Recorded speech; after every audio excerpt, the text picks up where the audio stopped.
Jagtial MLA Sanjay Kumar కు రాజకీయ జీవితాన్ని లేకుండా చేస్తానంటూ బీజేపీ ఎంపీ ధర్మపురి అరవింద్ సవాల్ చేశారు. ఇక నుంచి తనది నిజామాబాద్ కాదని జగిత్యాలలోనే ఉంటానని అన్నారు. ఈ జగిత్యాల జోకర్ సంజయ్ కుమార్ ఒక వీడియో పెట్టి ఆర్డర్ పెట్టిండు. నువ్వేం బిచ్చమేస్తలేవు. నీ చెత్త గవర్నమెంట్ దగ్గర రూపాయి లేదు. మీ ముఖ్యమంత్రి బిచ్చగాడు. 200 కోట్లు శాంక్షన్ అయినాయి. రెసిడెన్షియల్ స్కూలు చెలగల్లో పెట్టిన 10 ఎకరాలు, కేవీకి 2 ఎకరాలు, కేంద్రీయ విద్యాలయానికి హోదా ఉంటుంది, డే స్కాలర్ స్కూలు, కనీసం 5 ఎకరాలు ఉండాలని నీకు ఆర్డర్ పంపిన. చదువుకున్నాను అయితే చూసుకో. నువ్వు వినాశకాలే విపరీత బుద్ధి అంటారు. నువ్వు ఇట్లా చేస్తున్నావు. నాకు భారతీయ జనతా పార్టీగా కార్యకర్తగా నాకు చాలా సంతోషంగా ఉంది.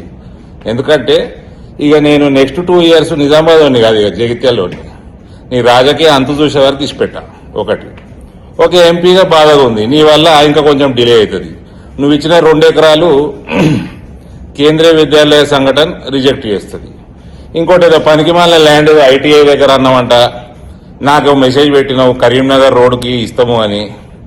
దిమాకు ఈడనే ఉంటే, నీకు మోకాళ్ళ లేకుంటే రెసిడెన్షియల్ స్కూల్ నువ్వు తెచ్చేది హైవేకి నడుస్తుంది. నేను ఎవరిని అడిగినా కూడా అది కేంద్రీయ విద్యాలయానికి సబబు కాదు అని చెప్తాం జరుగుతున్నది. డాక్టర్లతో 3-4 మాట్లాడినా. నీ లెక్క జోకర్ డాక్టర్లు కాదు.